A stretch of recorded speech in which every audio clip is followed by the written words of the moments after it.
Okay, we got the McRecession. Has fast food cooked itself from your boy How Money Works? Okay, so what is going on with fast food? Fast food has never been good food, but it was a quick, Right. easy, reliable, and cheap way to get a meal that appealed to people who were time poor or just, well, actually poor. Uh, uh, yeah, I mean, I've had plenty of fast food in my life. A lot of my experience with fast food has been in the form of uh, either McDonald's, Burger King, Wendy's. Honestly, it's probably like burger joints for the most part. And I will confess, it's not like that great.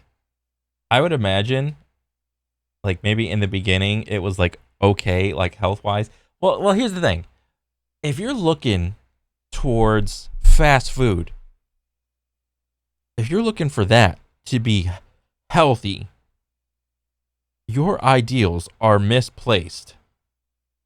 It just is. Okay, yes, they got salads and like grilled chicken salads and yada yada there.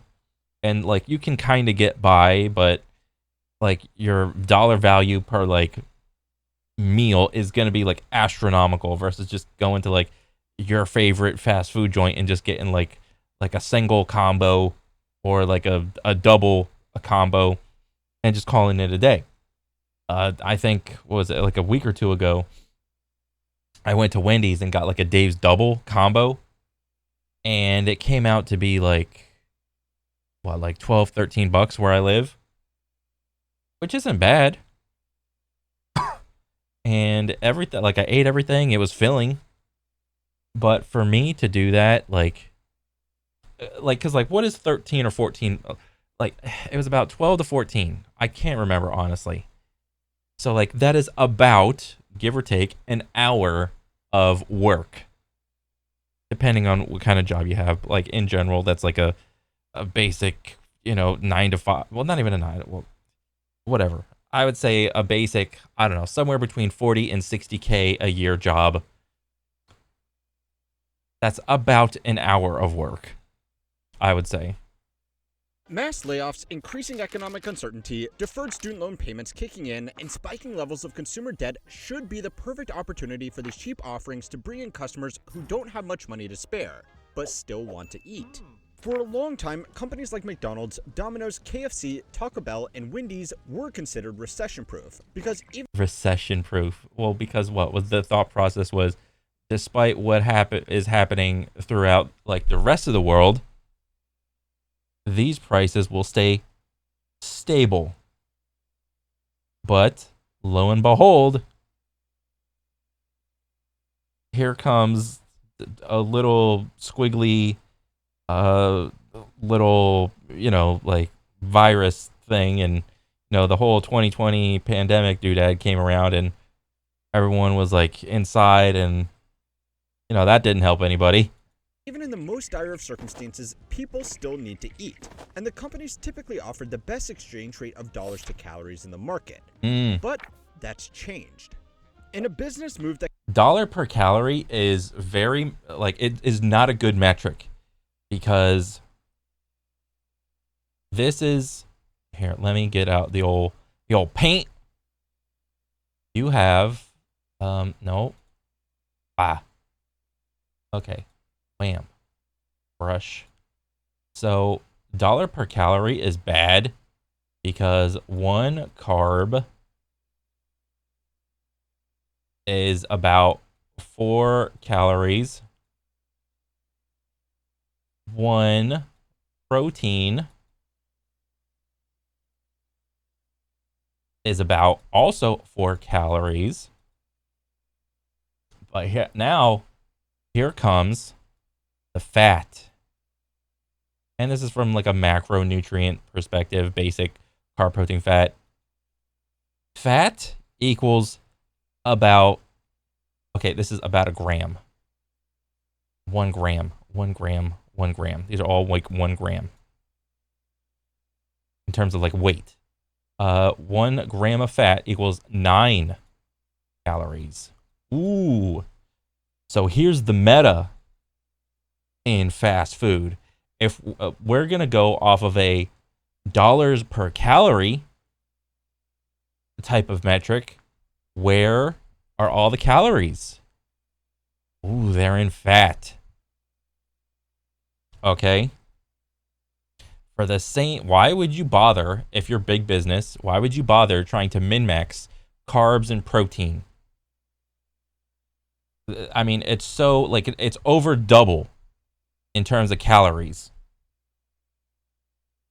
Why would you bother so much? Like, yeah, you kind of have to blend in with the rest of the industry. So you have to put just enough protein and just enough carbs. But this is the meta right here. Fat. That can only be described as confusing, these brands have responded to cost-conscious, busy, and desperate consumers by becoming more expensive, slower, and less reliable.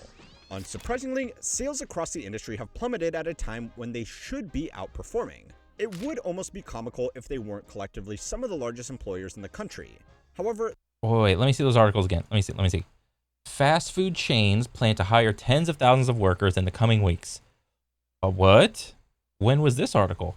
Last time I checked, whenever I went into like a fast food joint, all I am met with are those kiosks and the touchscreens and menus. There's very few. There's less workers than there were like a couple years ago. That's what I see. McDonald's plans corporate job cuts. Ooh, and reconstruction. Corporate job cuts. Corporate job cuts. McDonald's employs about 200,000 people in corporate roles and its owned restaurants, with 75% of them located outside of the U.S. Okay, so wait. They're plan to hire tens of thousands of workers in the coming weeks. Wait, this is strange. I have never heard this. You're planning on hiring more of like the lower tier people and actually letting go of the middle management? Like the district managers and shit? This is a weird move. Some of the largest employers in the country. However, the McRecession has been caused by more than some management missteps. It's a clear sign of some much bigger problems in the wider economy. And I'll tell you why. The exact reason why this is an issue. We're going to go to Google Trends. Explore what the world is searching for. I don't care what the world is searching for. I want to search for my shit. Okay, this is what we're going to search for.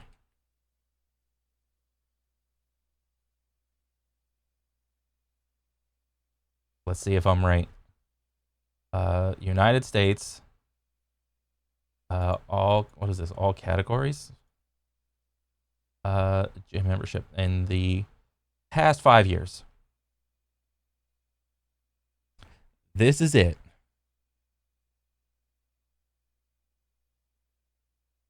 Look at this. Gym membership. This is the search term. Gym membership. It's going up. There's a normal up and down of it, but instead of looking at just the peaks, look at the valleys. Look at the low points. What is the lowest low? Oh, the lower is getting higher. Oh, there's a low is getting kind of low. Ooh, okay. There's another low. There's another low. Another low. Oh, it's still, and all of a sudden, we are over 50%. Oh, there's a big old spike right here. I wonder why. It's January. Okay. Oh, big old spike. Yep. And then, not so much. But it's kind of tapering off. And look at the trend. More and more people are going to the gym. And when you go to the gym, you try to do like a bunch of things. But one of them that goes along with going to the gym is you try to get the rest of your life in order. And one of those variables is your diet. People try to do better with their diet in a variety of different ways. You can subscribe to your XYZ, your favorite diet. But one thing that I think almost every diet tries to do is they try to cut out the fast food / eating out aspect of their current eating habits. That is one commonality among all diets. cut out the fast food. And this is the reason why big fast food is hurting right now. You know, it's supposed to be cheap, quick, and an easy option. I personally stopped eating out at fast food for me because it got so expensive it wasn't worth the money. McDonald's posted its biggest US sales decline in nearly 5 years. But which is kind of funny because that's kind of reminiscent of like back in the day when World of Warcraft was posting its all-time peak concurrent player subscriber numbers for like each expansion of World of Warcraft. It's like, oh, base vanilla was this high, and then TBC higher, Wrath even higher, peak, and then Kata like, okay, and then after Kata was like, kind of going down but still pretty up, and then Mop, it's like, okay, it's kind of going down but it's still pretty freaking high, and then was Mop the last one? I don't remember, but whatever. But you remember that kind of like graph, and then they kept on posting. But now it seems like since big McDonald's didn't look at what World of Warcraft did, they stopped posting their peak subscriber numbers. McDonald's was like, oh shit, we can't be posting our numbers anymore. Oh man. The McChicken sandwich, it's $3, almost $4. It's also hitting what traditionally Almost $4 for the McChicken? Bro, like a basic, I think, okay, but this isn't a fair comparison, but whatever. When I went to Wendy's, the Dave's Double was about, just a sandwich, I think it was about, I want to say $8 or $9 for just the sandwich, which is about, like with tax, it'd probably be like 10-ish. But then you put the combo on top of it, and it's like $12, $13, $14-ish. I forgot the actual price. I'm like up or down $1. But just the sandwich is like $8, $9. And I just heard that dude say the McChicken was $3 or $4. But it's only like one piece of meat compared to Dave's Double. But like, you know, it's like kind of comparable, but not really, but kind of. had become the cheaper option. But for many, that's no longer the case. It's not the cheaper Okay, option. So before we get into the fast food industry as the canary in the coal mine for much larger structural economic problems, Oh, there is something he gonna whip out the old what's it called? The analogy of the canary in the coal mine. So that means back in the day, I don't know how true this is. The concept would be like whenever you're like coal mining, you send like a bird, a canary, down into the coal mine, and if it came back, it's like, okay, you can keep digging. It's not poisonous. Not enough to kill you anyway, instantly. And if the bird didn't come back, it's like, okay, we dug far enough. Okay, let's start a new hole. But if the bird come back, it's like, okay, we can keep going. So that's the type of thing he's going for. something more important you need to understand. Fast food locations used to be fun. Pizza Huts looked like actual huts. Chuck E. Cheese had rodent-themed decor, and McDonald's was full of bright colors, escaped convicts, and nightmare-inducing clowns. Yeah, there's no playground anymore because it's like a germ hazard, dude. Like the ball pit. You guys remember the ball pit? The slides is a germ hazard. You know, I got all these like disgusting kids just scampering around, not getting clean, just peeing and pooping in the ball pit. And then climbing around all up in the slide, slobbering, doing all that shit. Bro, this is like I haven't been in a Chuck E. Cheese ever, but I've been in some like kids places where it's like a bar type of joint, but there's no like alcohol, but it's like a pizza joint, and like a CC's. There was like that arcade area, bro. You go to like any one of the games and try to like put your hands on them, your hands will just like slip off because of the amount of grease and disgusting bullshit that are on all those games, like the gun game or whatever, the driving game, the motorcycle game, any like arcade fighter with like the buttons. It's like you don't even want to touch it. It's so greasy and disgusting. People are way more conscious now.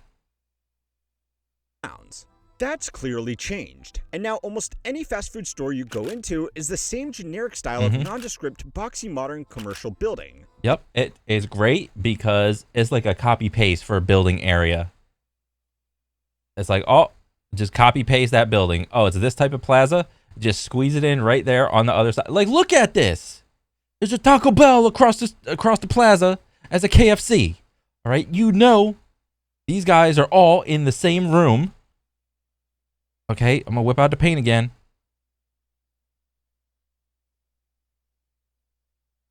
Okay, this is that guy. This is that guy. This is that guy. This is that guy. This is KFC. This is McDonald's. This is Wendy's. This is, oh, what else is there? There's probably like a Dairy Queen one, and so on and so forth. All right, Burger King.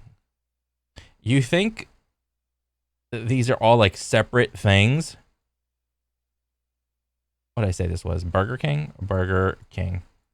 You think these are all separate things? No. These are all the same thing. 100% these guys are sharing information with each other so that when one pops up in a town somewhere, another one pops up in a town at another place right across the street. 100%. And you know this happens because it's happened to you. When a McDonald's opens up, what happens across the street? There's a Burger King. And then when there's a Burger King, there's a Wendy's. And when then all the three, the Caballeros, jump up, there's a Taco Bell. You guys remember that movie? The Three Caballeros? This has happened for a few reasons that are each very revealing about the broader direction the industry has gone. The first reason is that children have become less important to overall business demand. In the good old days, companies would advertise directly to children in the hopes they would effectively become little sales representatives and throw a shit fit in, Which is, yeah. until their parents gave in and took them to get some deep fried slop. Deep fried slop. I gotta give it to How Money Works for using the up-to-date lingo with slop. Yeah, because back in the day when you had just a TV, there was no like filter, there was no algorithm that everyone is like worried about today with targeted ads, having an adult version of the internet versus like a kid's version of the internet. And by adult, I just mean regular internet. And then there's like, you know, the pornographic sexual side of whatever. But then, you know, like on YouTube, there's like kids YouTube that I have no idea like about anything about that. All right. Because I don't want to watch anything about that like that for whatever. But I can't not acknowledge that it does exist. Like kids YouTube exists. Kids Netflix exists. Kids version exists. Back in the day when it was just TV, TV was just TV. There were no like just kids things going on. Like as you know, like throughout the evolution of the TV, it's like yeah, like there would be like a channel that developed that was like just for dedicated to kids, but not in the beginning. Kids don't really. Whenever I was like on TV, I would just like surf and just like channel go through to see whatever I wanted to watch was on. And I was like, okay, yeah, you know, Big Comfy Couch was on, Blue's Clues was on. And then the older I got, I'd be watching stuff like Pokemon, Dragon Ball Z, Cartoon Network, all that jazz. It was awesome. But there were no filters. Like my mom wasn't in the room with me watching every single solitary thing I was. If in fact that would probably like drive her mad. Now with the internet, kids are segmented and protected. Regulations around advertising to children and a general cultural shift away from feeding children too much unhealthy food means that companies can't rely on this market as much anymore though. They can't rely on it as much anymore, but if we can just like simply take a look around and see what's happening, it's not like obesity is going down. What's happening to obesity? Isn't it going up? So what's happening? There's multiple things that's going on.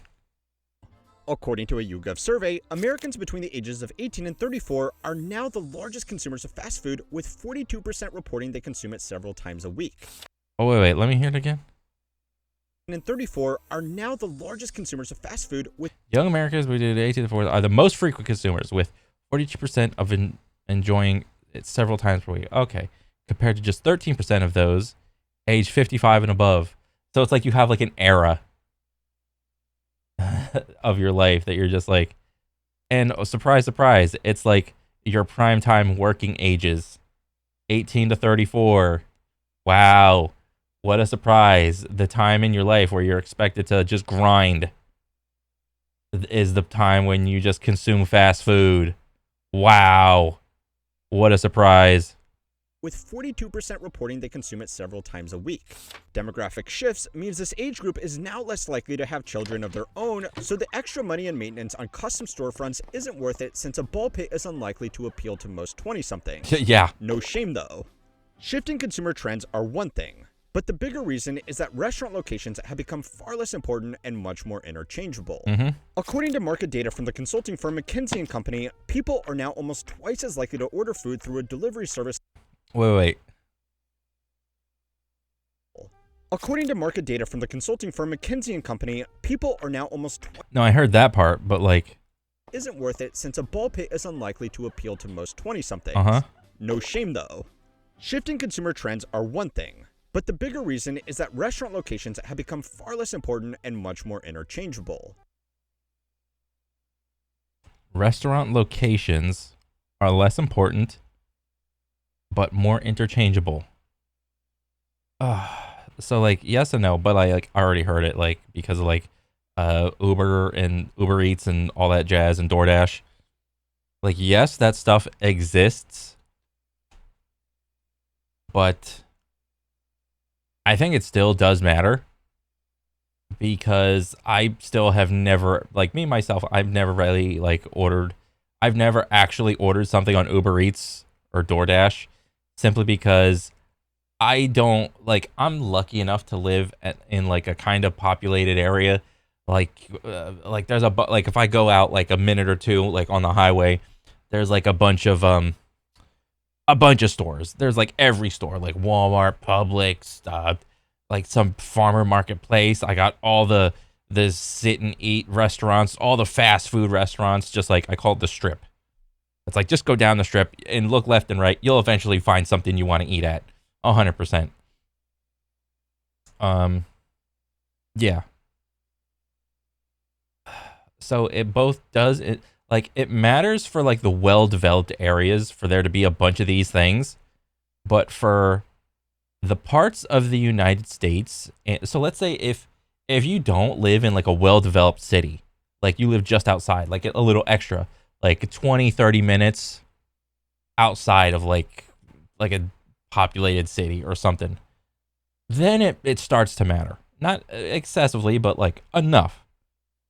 With the advent of Uber Eats, what does that do? You know, you have a fast food thing that's already that's really expensive.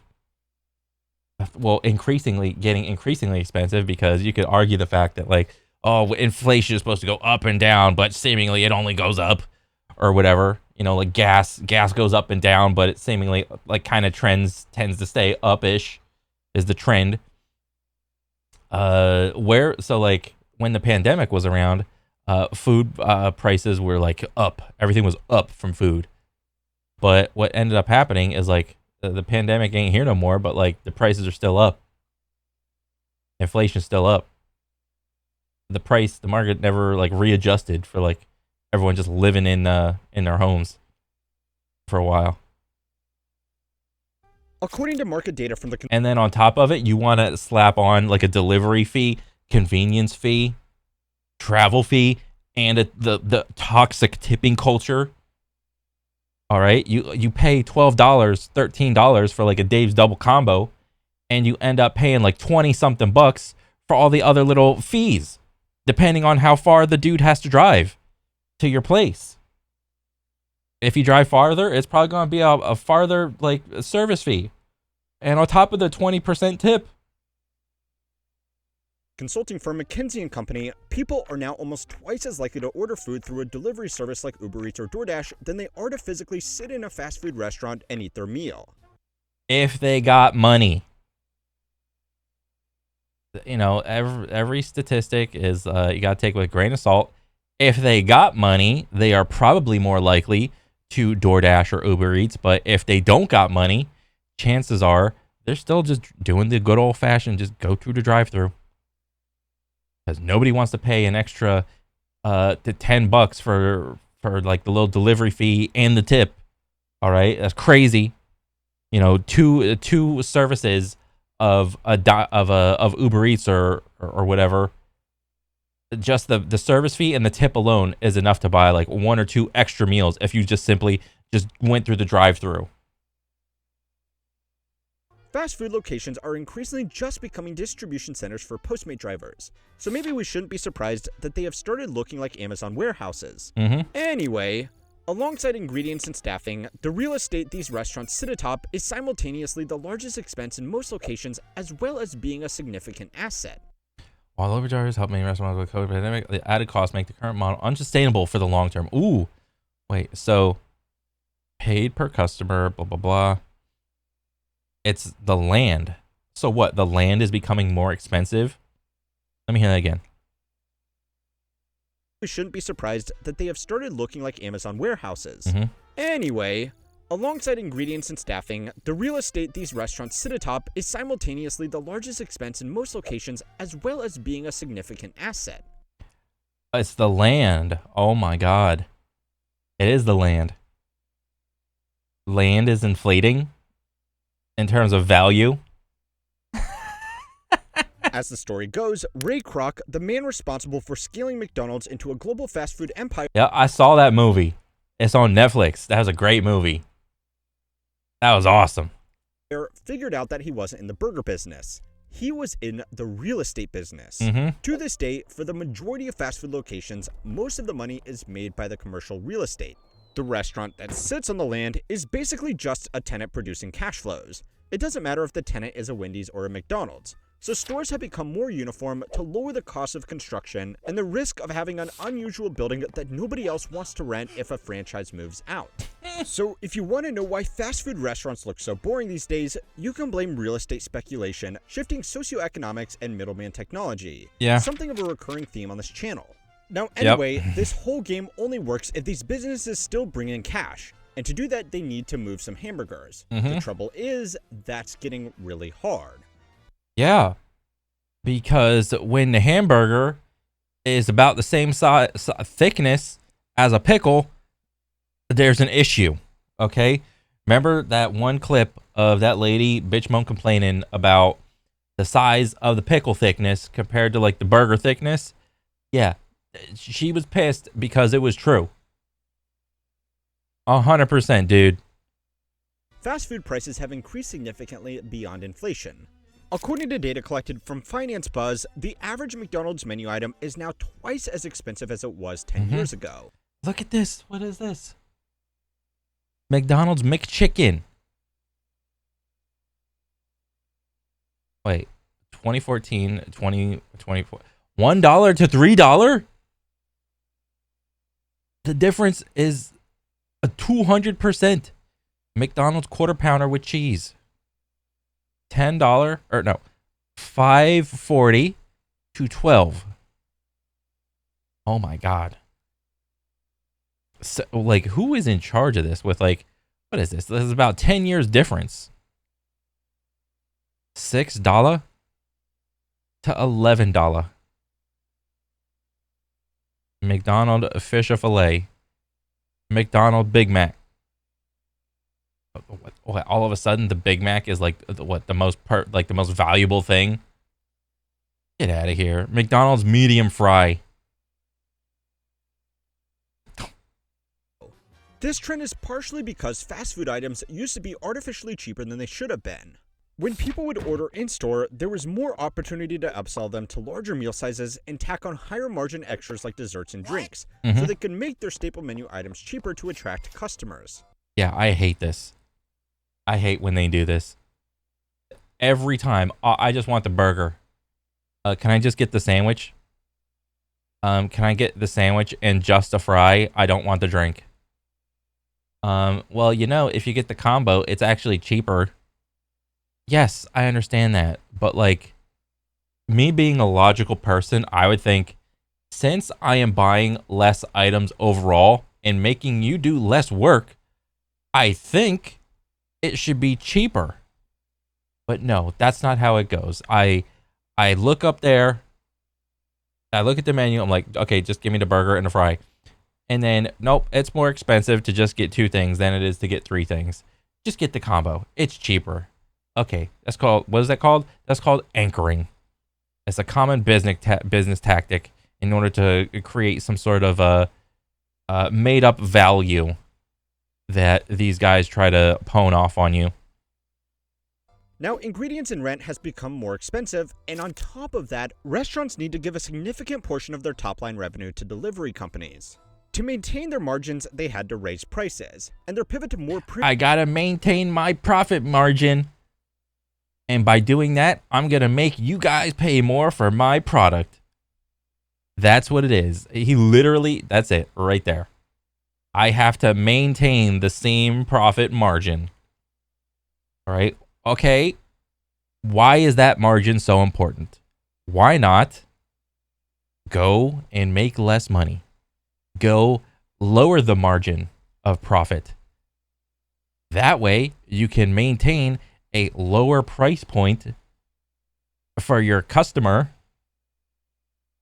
and you still have a business. So what? You're not making $20 million a year, or you're not making $100 million a year. You're only going to make 50. Why can't one of these guys do that? Well, I already showed you. It's the same picture. It's because these guys are all part of the same, they're all in it together.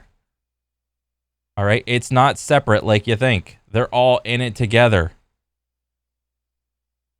Premium branding was a way to justify this change without acknowledging that getting food hand-delivered is a luxury with inherent increased costs. Fast food companies aren't allowed to directly offer lower prices in their stores than they do via delivery apps, even though they don't have the additional expenses. So they have had to become sneaky and offer various meal deals so that in-restaurant customers can get better deals if they are willing to navigate through deals via their own apps and pick out in-store meal combination. I guarantee you, the one like the first person that started popping off with like the whole fast food app thing, and I don't even have any of these things like downloaded on my phone. I think this is like the most stupid thing ever. I want to get an app for a fast food joint. Get the fuck out of here. I guarantee you the same dude that made the McDonald's app probably made the Wendy's app, probably made the KFC app, probably made the other app and the other app, and they all look the same.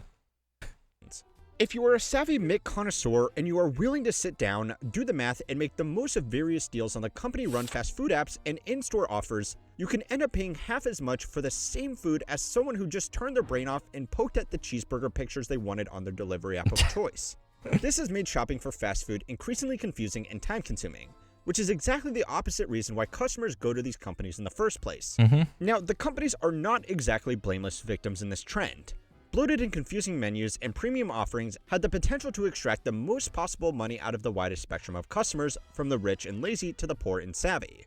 But now the market has turned against them, and this clever little business model could be their undoing.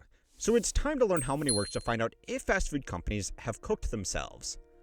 This week's video is sponsored by Storyblocks. If you've ever had to piece together stock footage clip by clip, you know how fast those costs can add up, and how frustrating it is to track down exactly what you need. Storyblocks takes that stress out of the process by offering unlimited downloads of high-quality stock video, music, sound effects, templates, and more, all for one predictable subscription price. We've used it for everything, from last-minute B-roll to motion graphics to save us hours in post. Having everything in one place just makes our workflow faster and lets us stay focused on the creative. Plus, all of the content is royalty-free with clear-cut licensing, so we never have to worry about copyright claims or surprises later on. If you're a creator looking to level up your production without blowing your budget, Storyblocks is seriously a game changer. To get started with unlimited stock media downloads at one set price, head over to storyblocks.com/howmanyworks or click the link in the description. So, it's not all bad news. As Q1 earnings have been revealed, some brands have actually increased their sales.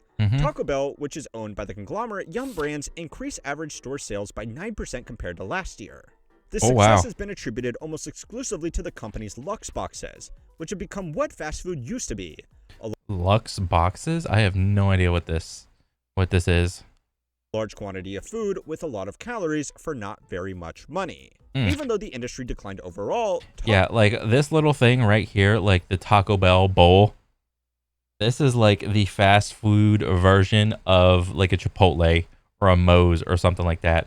Like you look at it and it's colorful and it's healthy looking, and you know, you got a bunch of like different things on it or whatever, and it's like, and it's fast food. So yeah, I'm just gonna have that. It, like, cause it's kind of healthy. Well, actually, I would argue it's like pretty healthy. It's just like kind of tiny because I've had this for like a good amount of time. You know, chicken, rice, beans, guac, tomato, some purple cabbage, whatever, and the lettuce, and a little dollop of cheese and sour cream. What's not to love about that? It's perfect. You just get in there, mush it all together, and just be like, bang, I'm done. Taco Bell grew because it attracted customers priced out of other options. The company's own CEO boasted on the earnings call that the company's performance was thanks to massive wins with low-income consumers. Yum Brands, which also owns chains like KFC and Pizza Hut, does not invest heavily into real estate like McDonald's, and instead rents most of their locations from third-party commercial landlords. This means that when picking a location to open a store, they don't have to worry about the underlying fundamentals of the area and the real estate market. They can focus exclusively on what locations are going to bring in the most foot traffic. This also lets brands So what does that mean? If you're in a city or a developing city and there are none of these around you, well, you can expect one to pop up very soon. operate in locations that would otherwise be considered undesirable by real estate investors with a side hustle in burgers.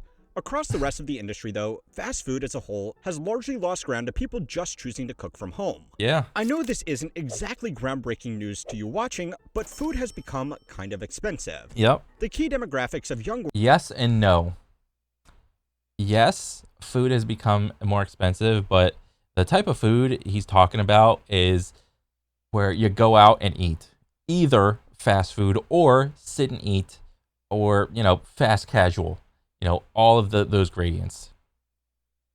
If you actually just go to, like, I'll say Walmart, because that's like the most common thing, and you buy food in bulk, like the big bag of rice, the big packet of chicken, or shit, even the whole chickens, or the big tube of ground beef.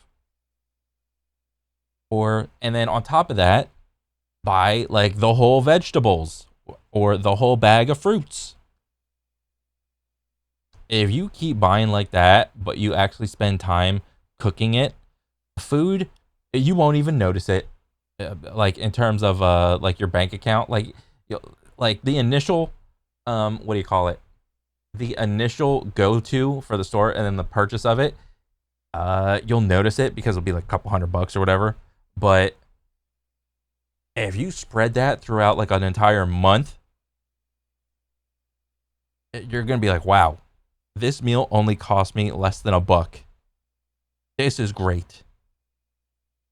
But if you end up doing it like that, a lot of the times, the food ends up feeling kind of samey. And how do most people eat? Well, they don't eat with their eyes. They don't eat with, well, they actually do eat with their eyes. People eat with their emotions. Most people are emotional eaters. I don't feel like Italian. I don't feel like Chinese tonight. I don't feel like pizza tonight. I feel like barbecue. I feel like sushi. That's how people eat. Oh, where do you want to go?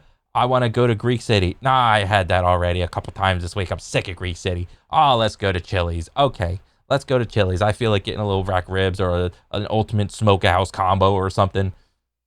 Let me get the triple dipper. All right, that's how people eat, with their emotions. People don't eat to survive. They don't cook for themselves. I mean, they kind of do. They can, but to do that like for a long amount of time, it's hard. I'm not gonna lie, it's hard. Workers that consume fast food are the same people who are getting laid off first, and statistically have less savings to get them through periods of reduced income. These people also on average have more debt to manage outside of a residential mortgage.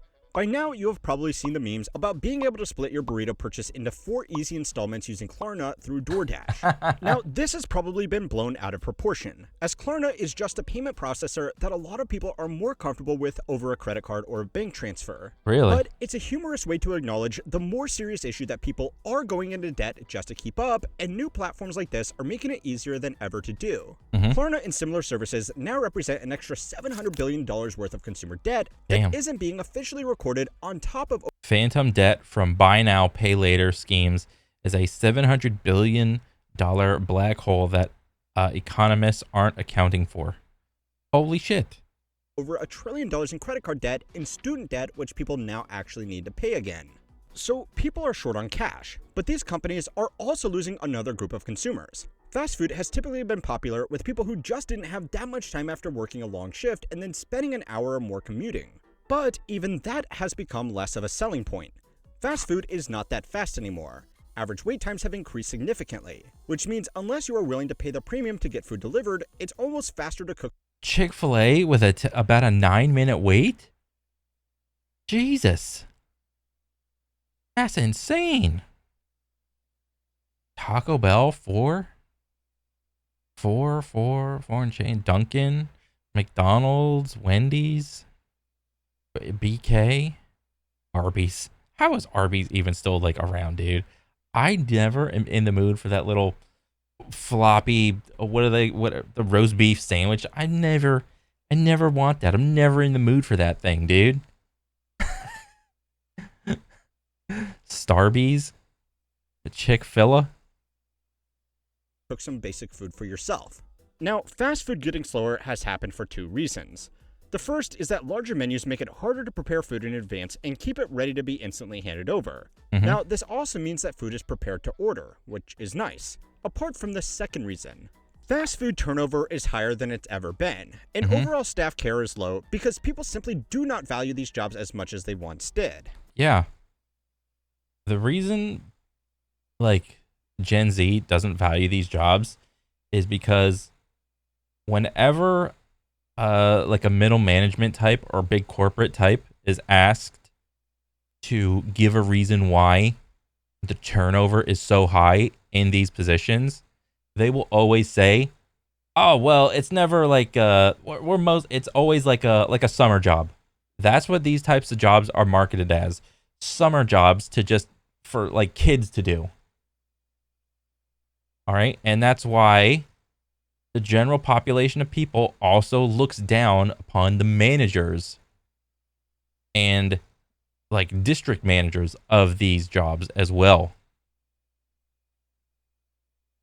Okay? And so when they are fed that, well, if the guys on top don't give a shit about this job, why should I?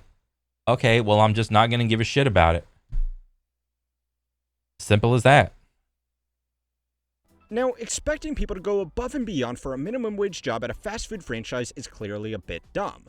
Well, and also for the reason I gave, like I think it was like that specific reason was also given as like a Supreme Court, like I think fast food, like one of these like CEO people of these things was in like a Supreme Court hearing, and that was one of the reasons they gave to defend like the shitty pay for the positions or something like that. I distinctly remember there being like a Supreme Court thing, and it's like, oh, well, these jobs are simply not intended to be careers. They're just like summer jobs. But understandably, kids aren't going to go watch like a Supreme Court case featuring like John, CEO of McDonald's or whatever. But that's just one of the many reasons that, young people don't give a shit about the stupid ass fast food job and trying to make a career out of it. But it's getting harder to find people that want to do the job at all. Once again, fast food companies and besides, in a couple years, we're just going to give Flippy the robot to do all of that. Flippy, the burger flipping robot arm. Flippy doesn't unionize. Flippy doesn't come in to work late. Flippy doesn't show up high or drunk or whatever. Flippy is the most consistent worker, always on time, always doing what he's asked to do. Never complains, doesn't unionize, nothing. Only thing you got to worry about is like basic maintenance, and that's it. All hail Flippy. Have kind of been outmaneuvered by the delivery apps. Minimum wage workers now have more options, and delivering food and answering to an algorithm is more attractive to a lot of people than cooking food and answering to the power-tripping shift manager. Of course, the obvious solution is to just pay people more, and some companies are basically being forced to do that, but then they either need to raise their prices even further or cut into already razor-thin margins. Already razor-thin margins. Landed a labor platform that assists chains like McDonald's, Wendy's, Chick-fil-A, in, was it screening? Why is there a V in there?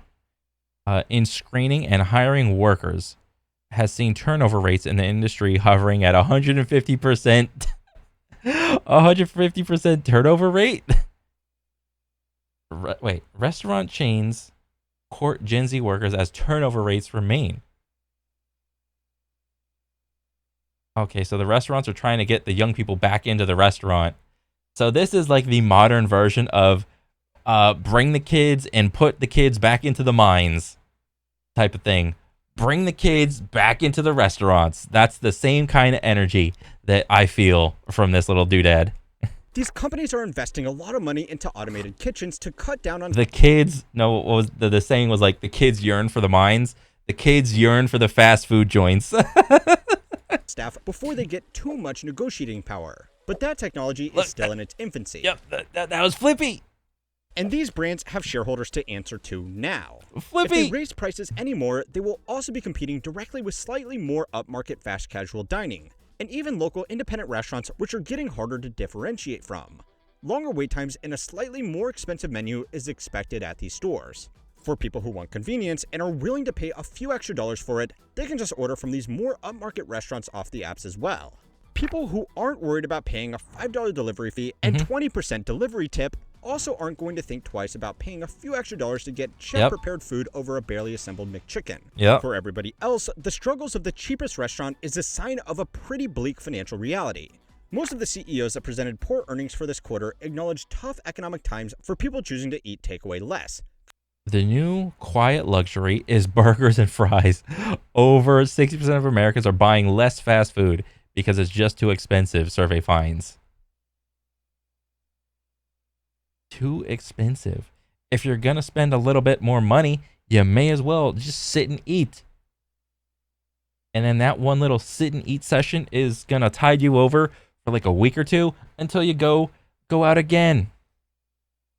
Concluding that cooking from home has become much more popular for people looking to make their money go further. Now, individually, this is a fantastic trend. Unless you are an extremely high-income earner or working an equally extreme schedule, cooking for yourself is one of the best things you can do to improve your health and personal finances. 100%. So if you can do it, you probably should do it. But for society at large, when fast food becomes a luxury, that should raise a few alarm bells. Grocery store food has also become much more expensive, and more people than ever now work multiple. Yes, it has become more expensive, I think. But the rate of inflation of just general produce is a lot less, to me, I mean, it's a lot less noticeable than like fast food or restaurant stuff. Multiple full-time jobs, so finding the time amongst that schedule to also prepare food is hard. That's also ignoring that according to US Census data, around 9% of households below the federal poverty level don't have an adequately functioning kitchen at all. Yes, a lot of people are choosing to cook from home instead of ordering some Kentucky Fried Carbs, and that's good.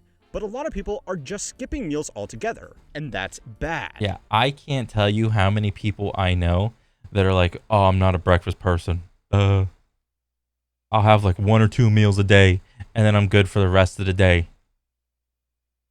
I mean, you're doing like this like weird like intermittent fasting of like 8-hour window of just shove all the food in 8 hours and then don't eat for 16 hours. But in that 16 hours, you're also sleeping and you're just maybe either got a couple hours before work or like an extra couple hours after work that you have to yourself. And then at least like an 8-hour chunk to where like you're supposed to be sleeping. But, you know, I think the average time that people go to sleep is probably closer to like 12 midnight than like 11, 10, or 9 or something like that. A survey conducted by Credit Karma found that more than a quarter of respondents admitted to skipping meals because of rising grocery costs. This survey was also conducted on Ain't nobody got money out here. I'm too busy paying other shit. people who are using a credit score tracking service, so the population sample is probably doing better than the true average. Now, this has the potential to cause a feedback loop in low-income communities, because fast food is one of the country's largest employers. Outside of Walmart, Yum Brands and I mean, maybe it was, and maybe it still is, but it seems like it's going down. McDonald's are the second and third largest employers of American workers. Oh, shit. Walmart, 2.2 mil. Yum Brands, 500K. McDonald's, 400K. IBM, 400. United UPS, 400. Target, Kroger, Home Depot, Fuel, HP, GE. Huh. They may not be the most desirable jobs in the world, No. but they provide some income to millions of people. No, that is the nice soft way of saying it.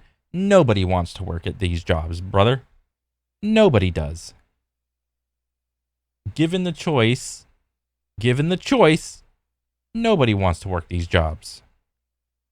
Dealing with people that, think they know better, that bitch moan complain whenever there's like an extra pickle or something on their burger when they specifically said no pickle, and then they're going to throw the burger at like the wall. And I can't tell you how many like videos you can like look up real quick of like McDonald's customer goes crazy on McDonald's employee, or KFC customer goes crazy on a KFC employee. You've seen a ton of videos like that shit. People. If restaurants start closing down, that could quickly become a huge unemployment problem amongst people with the least financial security to begin with. Now, the story is not much better for these companies outside of America either. Most people around the world are struggling with the same financial realities of increased living costs and economic uncertainty. On top of that, America isn't exactly the most popular kid on the block at the moment. Brands like McDonald's, KFC, and Starbucks are struggling with a general anti-American sentiment across most of their markets, as people are choosing to support their local chains over the unashamedly American businesses. Wow, wait. McDonald's suffers worst U.S. sales decline since 2020, warns of anti-American sentiment abroad. We've seen an increase in people in various markets saying they're going to be cutting back on purchases of American brands, they said. Wow. According to McDonald's own market survey, they found an increase in people in various markets saying they're going to be cutting back on purchases of American brands. Now, companies delivering poor financial... Yeah, probably because like the non-American brands are cheaper. Because if you want to buy an American brand of your favorite thing, it's kind of understood that it's going to be more expensive. That's just simply what has been happening. News to their shareholders always comes armed with some excuses. But this is clearly a major shift in consumer behavior right when they can least afford it. Now, there is a growing group of consumers that unfortunately fast food isn't particularly good at taking advantage of. Go and watch this video next to find out how some Americans got so good at buying shit. And make sure to like and subscribe to keep on learning how money works. I saw that one. That was a good one. That was a dope-ass video, dude. 100%. The McRecession. As fast food cooked itself. Oh, my God. Ugh. Wow. It's kind of crazy to think that all of fast food is like kind of hurting. I mean, I'd have no real like vendetta against fast food like in a vacuum. About the only thing I can say is that this is like the one aspect, because like I usually defer to like the saying, what do you call it? Like people will, given the choice, people will always choose the path of least resistance. But then fast food comes off initially as supposing to be like a less resistant type of path in terms of like getting food and shit like that. But I mean, as you've like just clearly just outlined, it's becoming more and more of an issue, more resistant. It's, in terms of money, it's getting more expensive. The longer wait times. It's no longer an experience about fast food. It's just a box. They give me food. Just give me my food. If I want an experience, I'll go sit down. Overall, cool video. Yeah, Yeah, I learned a lot. Definitely, man. Keep it up. This is another banger. But yeah, that's pretty much it for me. I'll catch you guys on the next one. All right, later.